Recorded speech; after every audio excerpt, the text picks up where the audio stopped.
Welcome back to my channel, guys. We're going to be cutting the cowl neck top in this video, and this video is going to be divided into two: the cutting part and the sewing part, because I don't want it to be too long. So stay tuned and let us get into this beautiful top. So the first thing you're going to do, I'm cutting this on my pattern because you cannot cut it on your fabric, so you won't waste fabric and you won't be able to cut the back. If you cut on your fabric, you'll be able to cut just the front, and I want to use this pattern to cut the back piece first, then I'll use it to cut the front. So it's not so hard, just stay till the end and you are going to understand it. Like, it is not hard at all. So the first thing you're going to take is your top length. If you're making it as a dress, you take your dress length, take your hip line, take your half length, your bust line and everything. So this is just a top, so I've taken my top length already. I'm taking my half length also. I'm just going to connect everything together. I know that I'm using this pattern to cut the back piece first before I cut out the front piece, because the front is the design and it has that cowl effect. So yes, I'm just taking my chest line and my under bust line.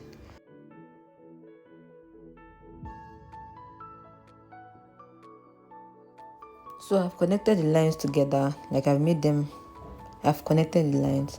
So you're going to take your shoulder measurement. I'm taking 7.5 here.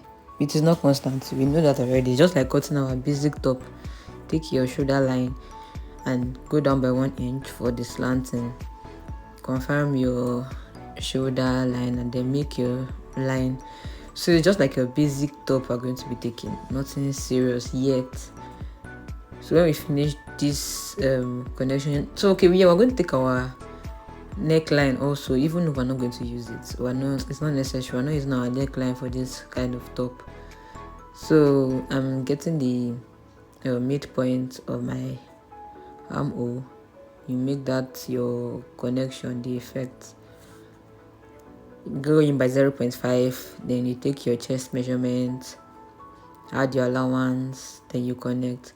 I'm adding allowance of 1 inch on this tutorial because the fabric is not stretchy, it's like a silky fabric. So, and I'm going to use a zip. If you're using a stretchy fabric and decide not to use a zip, it's not necessary, but this fabric is not stretchy, so I have to use a zip.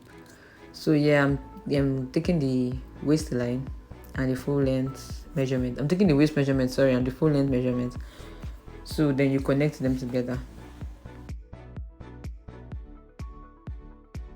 So from the top of my fabric, I'll be measuring 3 inches. This 3 inches is for the it is not a normal top. It is not a top that has shoulder and sleeve and all that. It's just like a strap.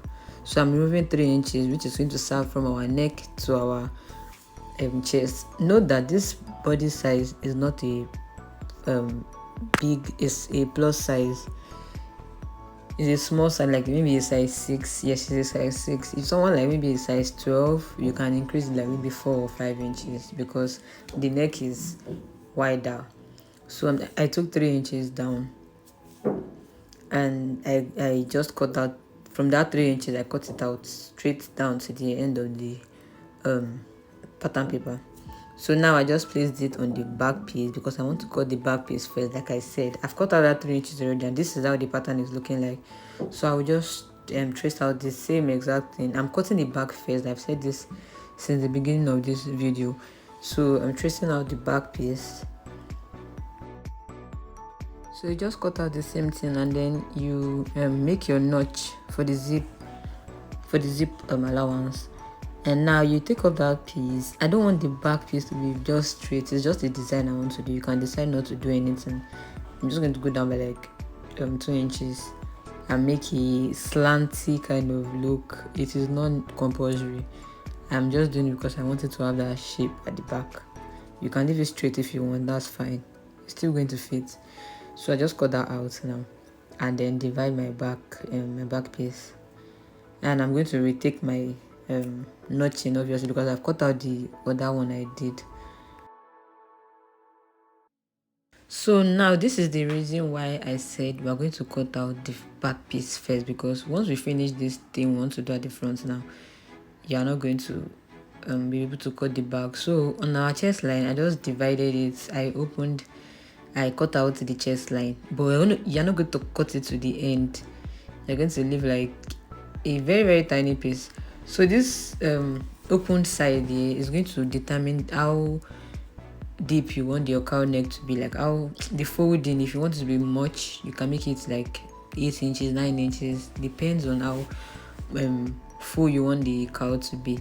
If like the least you can do size like 5, from 5 upwards, it depends on how wide or how full you want it, how full you want it to be.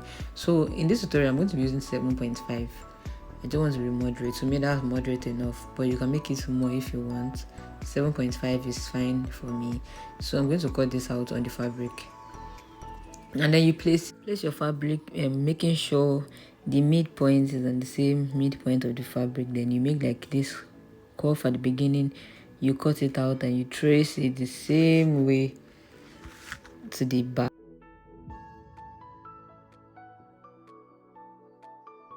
After tracing it out, your fabric should be looking like this, and don't think it is weird because this is how it's going to look like.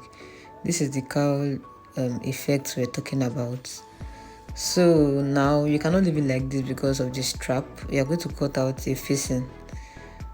The facing is not meant to be too long, it's not meant to be the same length to the top, it's just to be able to sew your strap, the front and the back, and then hold it together.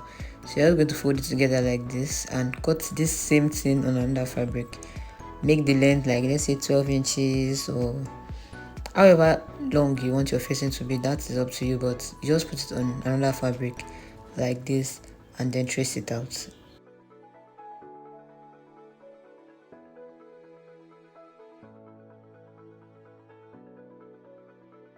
After cutting the facing for the front, you're going to cut the facing for the back too. You fold it the same way too, and take your 13 inches for the length, and then trace your fabric out. This is also to make the strap stay inside.